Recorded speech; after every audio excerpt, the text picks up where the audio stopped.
안녕하세요. 이번 주는 제가 출장 관계로 온라인 수업으로 조금 다른 내용을 다뤄보도록 하겠습니다.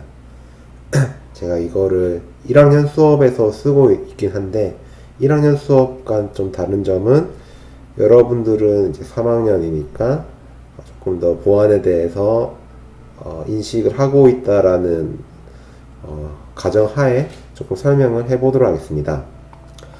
일단 저희가 배우는 내용은 랜섬웨어이고, 랜섬웨어는 현재 가장 활발히 이루어지고 있는 바이러스 공격 중 하나입니다. 여러분들이 가진 컴퓨터 안에 있는 파일들이 전부 다 아주 소중한 파일들이죠. 그래서 이 파일들을 암호화를 해서 여러분들이 쓸 수 없도록 만든 다음에 이 없어진 파일을 다시 사용할 수 있으려면 여러분이 돈을 지불해야 이것을 암호화할 때 썼던 파일을 복호할 수 있는 키를 넘겨받아서 이걸로 복호화를 한다 라는 게 랜섬웨어의 개념으로 보실 수 있습니다.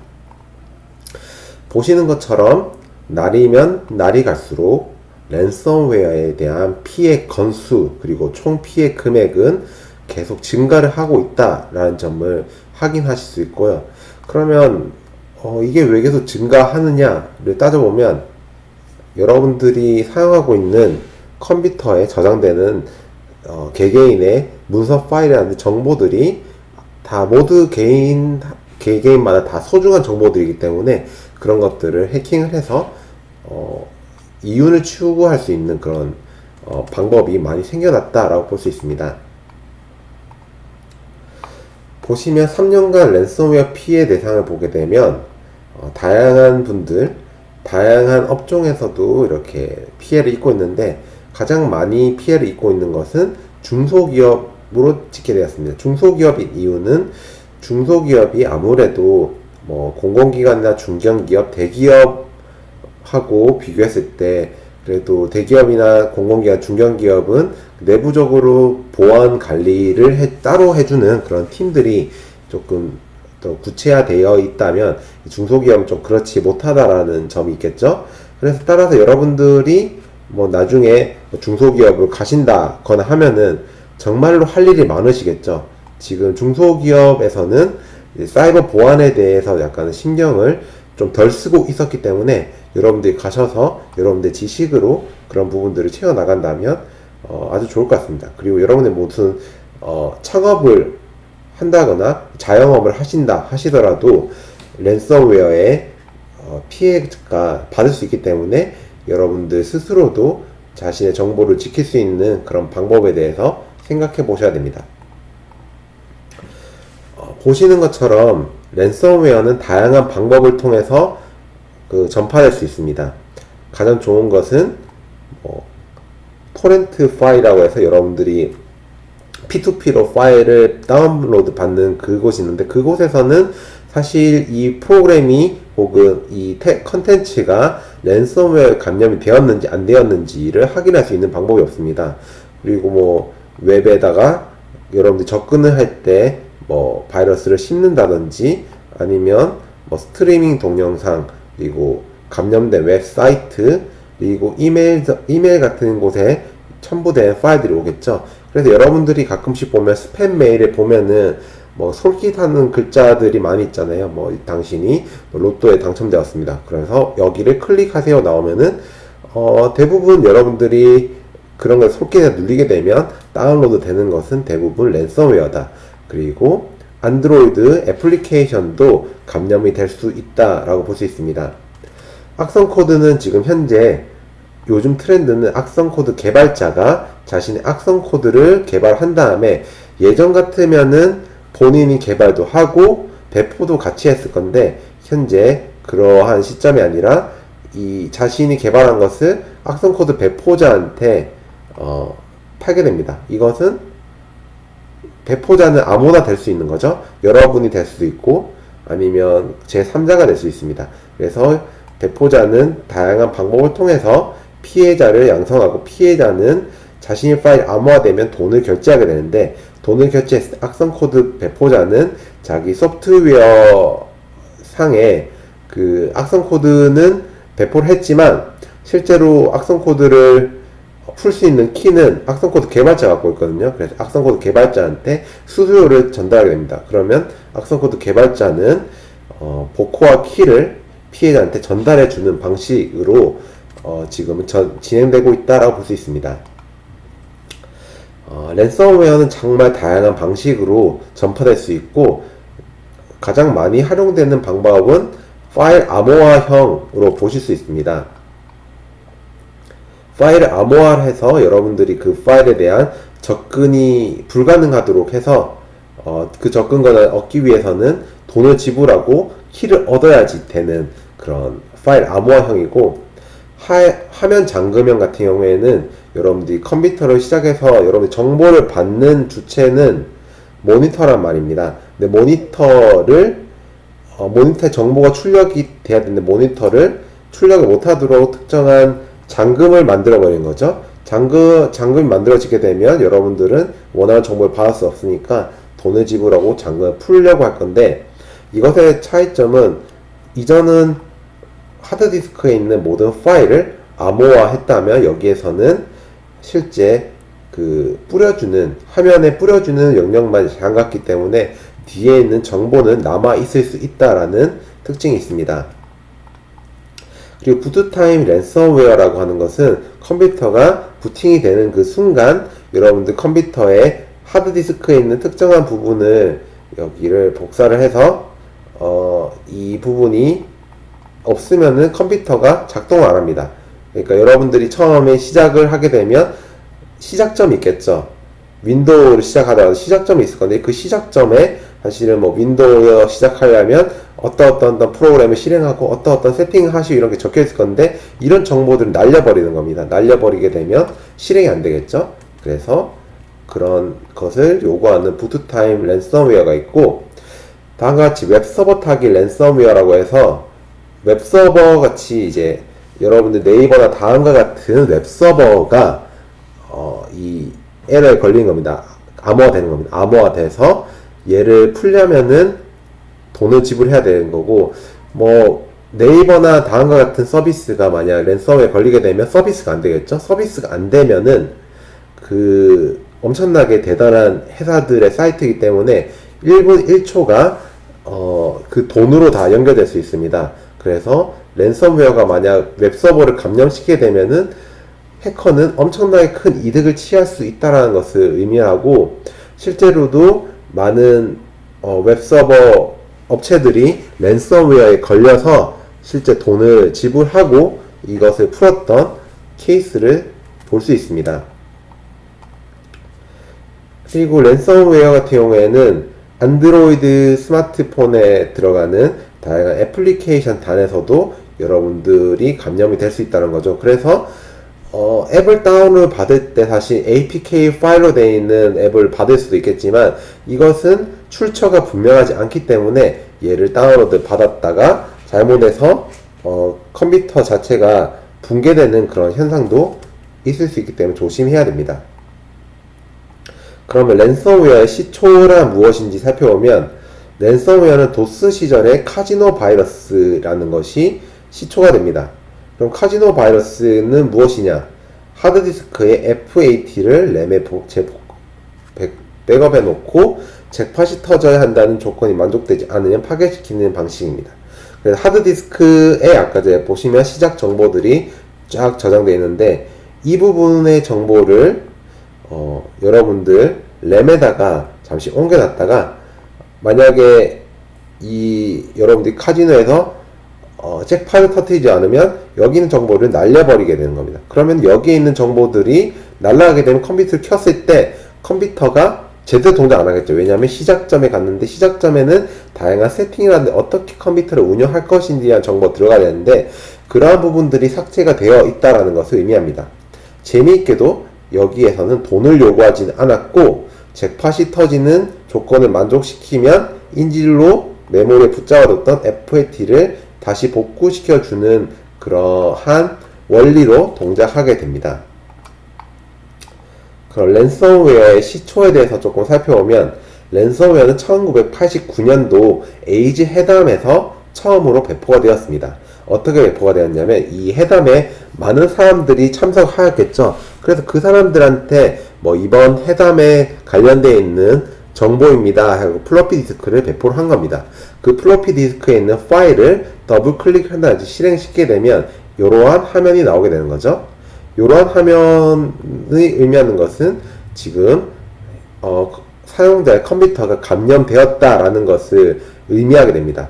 감염이 되면은 복구를 시켜야 되는데, 복구를 시키는 방법은 뭐가 있을 수 있냐면, 여기에서는 어떻게 시켰냐면 파나마에 위치한 우편함에 $189를 보내면은 그 파나마에 위치하고 있는 해커가 돈을 확인한 다음에 디스크로 그 복호화를 할 수 있는 키를 담아서 보내주는 거죠.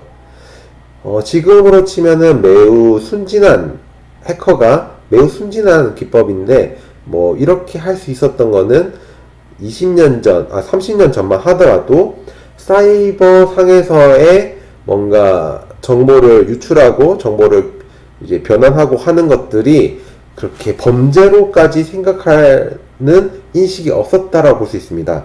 그런데 뭐 지금은 당연히 이렇게 하게 되면 돈을 받기 전에 여러분들이 뭐 경찰서에 간다든지 구속이 된다든지 하게 될 겁니다. 그래서 결제 수단으로 우편이나 대포 통장을 이용하게 되면 추적이 가능한 거죠. 범죄자는 추적이 되는 순간 그 경찰이 그 범죄자를 특정 짓게 되고, 특정 지어진 범죄자는 잡히게 되는 건 시간 문제일 수 있습니다. 그래서 이러한 문제점이 있을 수 있다는 거고, 그래 비트코인이 등장한 이후에는 그러면 어떻게 되었느냐? 비트코인은 익명성을 제공합니다. 익명성이라는 것은 내가 돈을 받았을 때 내가 정확히 A라는 사람이 B라는 사람한테 줬다라는 것을 특정할 수 없다라는 것을 의미합니다. 특정할 수 없다라는 것은 여러분들이 정보 추적이 불가능하다는 것을 의미하거든요. 거기에 더불어서 토르라고 하는 결제 홈페이지 이용하게 됩니다. 토르는 마치 양파와 같습니다. 그래서 여러분들이 지금 이 홈페이지는 어떤 홈페이지 어디에 있다라고 추적하는 순간 얘는 이렇게 껍질을 벗기게 되면 실제는 요게 된 거죠. 그래서 요거라고 생각하고 다시 접근을 하게 되면 또 다른 거고, 이렇게 계속해서 전부 다 정보들이 뒤엉켜 있게 만들어져 버리기 때문에 여러분 추적을 하는 것을 매우 어렵도록 만드는, 그리고 저 모든 정보가 암호화되어 있는 형식으로 되어 있기 때문에 토르를 가지고 홈페이지를 만들게 되면 이거는 추적이 불가능하다고 볼 수 있습니다. 그리고 랜섬웨어의 유행은 방금 봤던 토르라고 하는 시스템이 개발되고 비트코인이 개발됨으로 인해서 범죄자들이 안전하게 자신의 금전 이익을 취할 수 있게 된 경우를 볼 수 있죠. 그리고 여러분들 다들 2학년 때 배우셨을 건데, 암호에는 대칭키 AES랑 비대칭키 RSA가 있습니다. 대칭키는 동일한 키로 복호화랑 암호화를 실행시키는 거고, 공개키는 암호화할 때는 공개키를 쓰고 복호할 때는 비밀키를 쓰는 그런 독특한 기능을 가지고 있습니다. 뭐 이렇게 암호화를 하게 되면 이걸 복호하는 것은 현실적으로 매우 불가능합니다. 뭐 사람들이 복호할 수 있습니다 라고 주장하는 것은 미래에 나오게 되는 양자 컴퓨터로는 해독이 가능합니다. 양자 컴퓨터에서는 지금 현재 존재하는 컴퓨터하고 전혀 다른 형식으로 컴퓨터 구조가 되어 있는데, 그 구조에서는 AES라든지 RSA 같은 알고리즘은 매우 쉽게 풀 수 있는 문제로 변화해야 됩니다. 그래서 이것은 해결이 가능할 수도 있다라는 건데 최소 10년은 걸립니다. 여러분들이 지금 잃어버린 파일이 10년 뒤에 찾아도 상관없다라고 치면은 괜찮은데, 요즘 시대는 대부분 정보가 시기가 있기 때문에 그 시기가 지나면 큰 의미가 없거든요. 그래서 현실성은 매우 떨어지는 해결책입니다. 그러면 랜섬웨어가 동작하는 방식을 설명을 드리면, 일단 해커는 이런 바이러스가 걸려있는 파일을 피해자라든지 어떤 사람들한테 배포하게 됩니다. 그리고 이 사람이 파일을 열게 되면은 악성 코드가 이제 발생을 하는 거죠. 이 안에는 공격자의 공개키가 들어가 있고, 이제 피해자한테 쓰게 될 그 키상, 공개키 키상을 만들게 됩니다. 공개키 키상은 이제 뭘 하는데 쓰냐면 여기에서 보시면 그 해커는 일단 이 피해자의 특정되어진 비밀키라든지 공개키라는 것은 제공되면 안 되거든요. 그래서 이것을 암호화를 시켜야 되고, 대칭키 같은 경우에는 여기에 보시면 파일을 암호화하는 데 쓰게 됩니다. 파일을 암호화하고 난 다음에 이 키는 어떻게 되냐면 자신이 갖고 있는 공개키를 가지고 이거를 암호화를 해서 이렇게 파일을 만들어 놓는 거죠. 그래서 여러분들이 나중에 돈을 지불하고 받게 되는 것은 무엇이 되냐면 여기에서 프라이빗 키를 받게 돼요. 프라이빗 키를 받아서 지금 여기 암호화되어 있는 이 부분을 풀어주는 거죠. 푼 다음에 이걸로 파일을 다시 복호화하는 이 과정으로 랜섬웨어가 동작한다라고 볼 수 있습니다. 랜섬웨어 암호화는 정확히 하는 일이 무엇이냐? 중요한 파일들을 암호화하는 과정이 되는 거고, 그리고 주로 암호화 타겟이 되는 것은 문서 파일이 됩니다. 문서 파일은 암호화에 용이한 특징을 가지죠. 암호화가 매우 천천히 진행이 된다. 그러면은 여러분들이 눈치챌 수 있겠죠? 순식간에 모든 파일을 쫙 바꿔버리게 되면 여러분들 손쓸 겨를도 없이 모든 파일을 잃어버릴 수 있기 때문에 이것은 랜섬웨어는 가지고 있어야 되는 특징 중 하나가 됩니다. 그리고 동영상 파일 같은 경우에는 뭐 1기가, 2기가니까 이걸 암호화하는 데는 최소 한 1, 2분 정도 걸릴 수도 있어요. 그래서 이것을 암호화하기보다는 확장자만 바꾼다든지 아니면 조금만 바꿔놓는 형식으로 여러분들이 암호화가 됐다라고 착각할 수 있을 정도로 바꿔놓게 됩니다. 그리고 만약 여러분들이 돈을 제공한다면 운이 좋다면 해커가 키를 제공하겠지만 대부분의 경우에는 해커들도 이게 추적이 되는 것을 꺼릴 수 있기 때문에 이것을 제공 안 할 수도 있고, 그래서 이것은 제공할 수도 안 할 수도 있다라고 볼 수 있습니다. 그리고 MBR 훼손이 적혀있는 MBR 훼손은 아까 말씀드렸던 하드디스크에서 운영체제를 실행하기 위해서 필요한 최소한의 정보가 적혀있는 영역을 MBR 영역이라 해야 되고, 이 영역을 낫페트야라고 하는 랜섬웨어가 공격을 해서 얘를 제거를 한다든지 아니 암호화를 하는 형식으로 훼손을 했기 때문에 얘가 컴퓨터를 망가뜨렸다라고 볼 수 있습니다. 그 다음에 볼 수 있는 것은 프린세스 락커 랜섬웨어라고 하는데, 프린세스 락커 랜섬웨어는 랜섬웨어가 종류가 수백 개가 되니까 그 중에 한 개를 의미합니다. 보시는 것처럼 랜섬웨어라고 해서 아까 해골이 나오고 그래야 되는 문제가 아니라 이제는 디자인도 그렇게 무섭지 않은 디자인으로 나오고 있고, 보시는 것처럼 여기에 보시면 다양한 파일들에 대한 확장자가 있죠. 이런 확장자들을 타겟으로 해서 이 확장자를 되어 있는 파일들을 주로 암호화한다 라는 것을 확인하실 수 있습니다. 그리고 워너크라이라는 랜섬웨어가 있었죠. 워너크라이는 99개 국가 위치한 23만 개 컴퓨터를 감염시켰고 28개 국어로 비트코인 랜섬웨어를 요구했습니다. 그래서 이것의 문제점은 여러분들이 컴퓨터 사용하다 보면은 공유 폴더 같은 거 많이 쓰시잖아요. 공유 폴더를 쓰면은 여러분들이 딱히 어떤 동작 하지 않더라도 자동으로 동기화되고 뭐 이렇게 될 거네요. 그 동기화될 때 나타날 수 있는 어떤 특정한 보안 취약점을 해커들이 획득을 하고 그거를 이용해서 여러분들의 컴퓨터를 해킹했습니다. 이 해킹의 피해는 닛산 자동차 공장도 타겟으로 했고, 뒤에 보시면 CGVR 같은 여러분 영화 보는 공간이죠. 여기에 컴퓨터도 랜섬웨어에 걸려서 여러분들이 광고를 볼 수 없게 된, 좋은 건지 모르겠지만 아무튼 그렇게 된 사건입니다. 워너크라이에 나오는 랜섬웨어의 보안 취약점은 미국의 국정원이라 할 수 있는 NSA에서 만든 거고, 이거는 마이크로소프트의 취약점을 악용하고 있습니다. 마이크로소프트의 취약점은 아까 말씀드렸던 공유 폴더 문제에서 발생을 하고 있는 거고, 보안 패치는 3월에 나왔지만 여러분들이 업데이트를 하지 않으면은 당연히 이 취약점에 노출될 수 있습니다. 그래서 마이크로소프트에서 제시했던 이런 보안 취약점 업데이트를 여러분들 확인했다면 바로 업데이트 하셨어야 된다라고 볼 수 있고요. 여기 보시면 다양한 랜섬웨어 종류들이 나오게 되고, 이거는 몇 년 동안 나온 게 아니라 1년에 하더라도 요런 나온 거죠.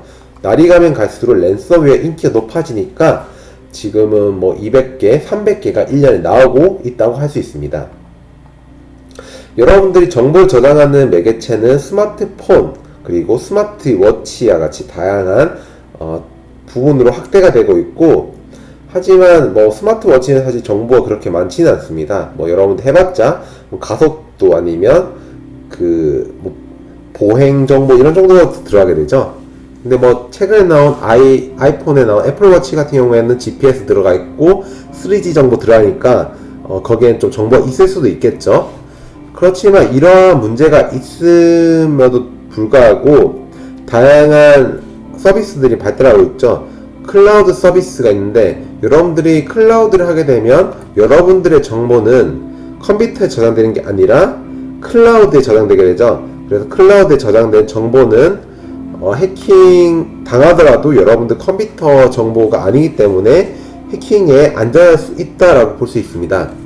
그래서 클라우드 서비스를 많이 활용하는 것도 괜찮다라고 할 수 있고요. 그러면 랜섬웨어가 배포되는 최신 동향을 보시면 여러분들이 어떤 유튜브 파일들 중에서 다운로드를 받아서 보고 싶은 파일이 있을 때 이런 프로그램을 쓸 수 있습니다.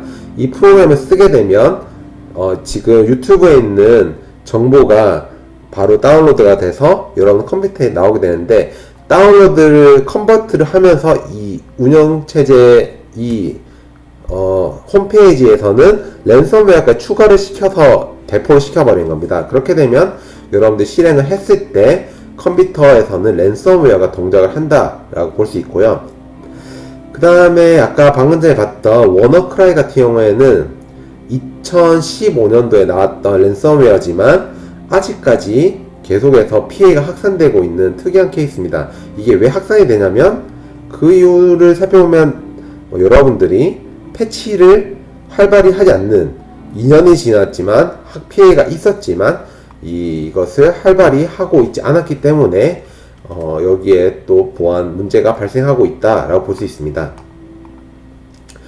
그리고 랜섬머니 종류가 다양화되고 있습니다. 2017년에는 랜섬웨어는 비트코인을 요구하였지만 현재 비트코인 캐시, 모네로, 제트캐시와 같이 다양한 암호화폐를 요구하고 있고, 이런 암호화폐들은 뭐 익명성을 더 보장한다든지 그런 특징들도 있기 때문에 해커들이 자기들이 더 선호할 수도 있고요. 그리고 위챗페이, 알리페이 같은 건 중국에서 사용하는 건데, 중국의 해커들은 주로 위챗페이나 알리페이를 선호한다는 거죠. 왜냐면 암호화폐라는 것은 약간 주식이랑 비슷하잖아요. 그 돈이 어저께는 1,000원이었다가 오늘은 500원, 다음날 700원, 이렇게 돈이 가치가 너무 들쑥날쑥이 돼버리니까 해커들 입장에서는 안정적인 수입을 얻는데 좀 문제가 있겠죠. 그래서 현찰로 요구를 하는 그 현상이 발생하고 있다라고 볼 수 있고요. 그리고 그러면 한국에서는 어떤 랜섬웨어가 많이 발생하고 있느냐 살펴보면, 매그니베르라고 하는 랜섬웨어가 가장 활발히 활동하고 있고, 겐드크랩이라고 하는 랜섬웨어가 두 번째에 위치해 있습니다. 근데 숫자를 보시면 거의 매그니베르가 주다라고 볼 수 있고요. 그럼 겐드트랩부터 먼저 살펴보게 되면 2018년도 초에 소개된 랜섬웨어이고, 파괴적인 감염률, 그리고 암호화는 RSA, AES를 쓰기 때문에 이걸로 암호화된 랜섬웨어는 해킹이 거의 불가능에 가깝다라고 볼 수 있습니다. 그리고 다양한 익스플로이트 킷을 통해서 전파되고 있다는 거고, 전파가 돼서 감염되게 되면 여러분들 파일은 다음과 같은 확장자명들로 바뀌게 되고, 보시는 것처럼 여기에 랜섬 노트가 생기는 거죠. 랜섬 노트에는 뭐 어떻게 돈을 보내고 어디로 접속해라 라는 정보들이 사용자별로 나오게 됩니다. 그래서 겐드트랩은 그러면은 해독이 되었느냐 라고 볼 수 있냐면, 해독은 되긴 했습니다. 어떻게 했냐면, 일단 시리아에 있는 어떤 사진 작가가 그 전장의 참혹함을 담기 위해서 사진을 찍었는데, 그게 겐드 트랩에 걸린 거예요. 그래서 겐드 트랩에 걸려서 그 사람이 그 부분에 대해서 트위트 올린 거죠. 내가 시리아 사진 작가인데 사진이 암호화돼서 볼 수가 없다. 그래서 그 트윗을 본 겐드 트랩 제작자가 암호화 키를 제공했던 아주 특수한 케이스가 있다라는 거고, 겐드 트랩 해독이라고 해서 랜섬 노트를 보시게 되면 사용자만의 정보를 통해 암호화 키를 추출할 수 있습니다. 암호화 키 생성에 사용된 키를 예측할 수 있다는 건데, 겐드 트랩도 종류가 아주 많으니까 예전 버전 같은 경우에는 키가 유출되어 있는 경우도 많았기 때문에 그 유출된 키를 그 특정 버전에 따라서 제공을 해줌으로 인해서 자기들이 해독을 할 수 있었던 케이스로 볼 수 있습니다. 그럼 겐드 트랩 랜섬웨어에 대해서 살펴보게 되면 이전 버전에서는 4GB 이상인 경우 파일이 송산되는 문제를 가졌습니다. 전체를 암호화했기 때문에 여기서 문제가 생겼다는 거기 때문에 최신 버전은 컨텐츠에 한 1GB 정도만 암호화를 하고 나머지는 암호화를 하지 않습니다. 이렇게만 하더라도 파일이 전체가 틀어지기 때문에 충분하다라는 거고, 예전에는 AS 암호화를 썼다면 이제 살사라는 암호화를 씁니다. 살사 암호는 스트림 암호거든요. 스트림 암호. 스트림 암호는 정보를 이렇게 여러분들이 좀 정보를 좀 암호화를 할 때 정보를 바로바로 이렇게 사이즈에 구애받지 않고 바로바로 암호화를 할 수 있다는 스트림을, 그러니까 영화 같은 것도 스트림으로 오잖아요. 그러니까 어느 순서대로 이렇게 암호화를 할 수 있다는 장점 때문에 많이 사용되고 있는 암호고, 그래서 이 지금 살사로 변경되어 있다라는 것을 알 수 있습니다. 그리고 겐드 트랩 랜섬웨어를 해독하기 위한 연구를 한국에서 많이 하고 있는데, 알랩에서도 이런 걸 많이 하니까 겐드 트랩 코드를 이제 디어셈블을 해보니까 이 사람들이 알랩이라고 이렇게 지칭을 해서 알랩한테 메시지를 보냈어요. 그래서 여기를 클릭을 해보니까 이런 메시지가 뜬 건데, 이런 메시지는 이제 러시아 말 혹은 뭐 우크라이나 말로 모욕적인 말이라고 합니다. 심심하시면 한번 검색해 보시기 바라고, 그리고 VM웨어 탐지 우회라고 하는 것은 랜섬웨어 같은 경우에는 여러분들 컴퓨터 상에 발생하게 되면은 그 컴퓨터가 감염이 돼서 더 이상 동작을 못하기 때문에 여러분 컴퓨터에 실행을 못 시키고 가상머신 상에 올려놔야지 여러분들이 안전하게 테스트할 수 있죠. 근데 가상머신이 돌아가게 되면은 그 해커가 가상머신이라는 것을 확인을 하고 이 랜섬웨어를 동작 안 시키는 거예요. 그렇게 되면은 저희 알랩이라든지 이것을 분석하는 팀에서는 이것을 탐지하는 게 매우 어렵게 될 수 있다라고 볼 수 있습니다. 그 다음 넘어와서 매그니베르라고 보면은 2017년도 10월에 최초로 알려진 랜섬웨어이고 ES128을 통해서 암호화됩니다. 그리고 0.2 비트코인을 요구하고 추후 0.4 비트코인으로 증가합니다. 그러니까 돈을 빨리빨리 제공 안 하면 계속 더블로 이렇게 증가를 시켜서 재촉하는 거죠. 근데 많은 버전이 한국 과학자들에 의해서 해독이 되었고, 이것을 한국을 타겟으로 하여서 많은 사람들 북한의 소행으로 의심은 하고 있지만 이거 특정할 수 있는 정보는 아직 찾지 못했다라고 볼 수 있습니다.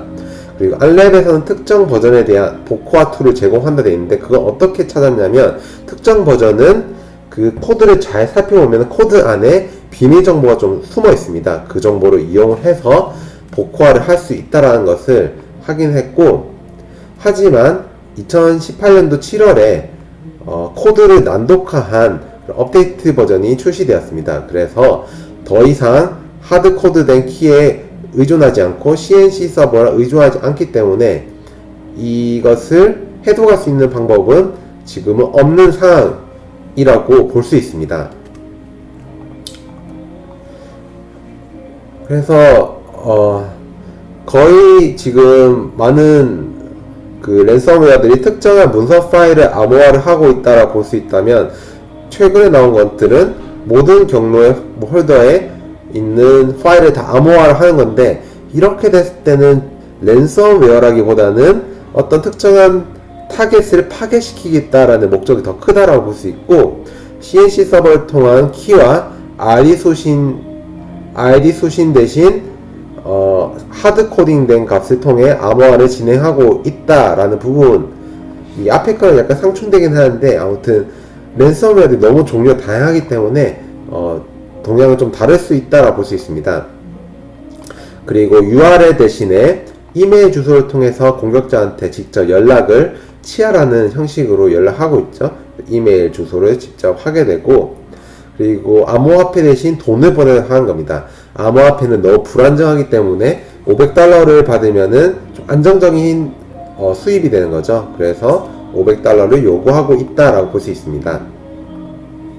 그리고 현재까지 알려진 랜섬웨어 해독 방법이라고 하면은, 일단 랜섬웨어도 암호화를 쓰는 거기 때문에 암호화에 쓰는 정보가 약한 비밀키로 암호화 되어 있다.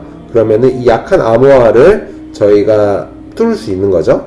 그리고 암호화를 실행하게 되면은 컴퓨터 상의 메모리 공간에는 어느 순간에 비밀키가 남아 있습니다. 그 비밀키를 뽑아서 여러분들 해킹에 사용할 수 있다. 해킹이라거나 복구에 사용할 수 있다. 하드 코딩된 키, 소프트웨어 자체에 그 난독화를 해놨지만 난독화를 풀게 되면 그 안에 키가 있는 거죠. 그 키를 통해서 복구를 하는 방법, 아니면 해커한테 돈을 주고 비밀키를 구매하는 방법, 이 네 가지 방법이 가장 많이 알려져 있는 해독 방법이고, 가면 갈수록 해독은 어려워집니다.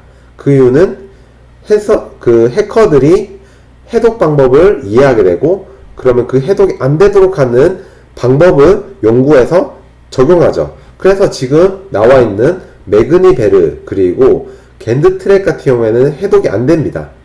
작년에 나왔던 것들. 그 이유는 전부 다 해킹될 수 있는 이런 다양한 요소들을 전부 다 제거한 거예요. 그러니까 가면 갈수록 해커들이 치밀하게 랜섬웨어를 제작하고 있다라고 볼 수 있습니다. 그래서 여러분들이 나중에 하실 거는 당연히 해커가 되면 안 되겠지만, 해커가 되신다면 저나 다른 친구들이 이제 랜섬웨어 해독을 할 건데 해독을 못하도록 하는 엄청난 기술력을 가지셔야 될 거고, 저희나 대부분 학생들은 랜섬웨어가 가지고 있는 보안 취약점을 확인을 하는 부분을 연구를 해야 된다라고 할 수 있습니다. 네, 경청해주셔서 감사합니다.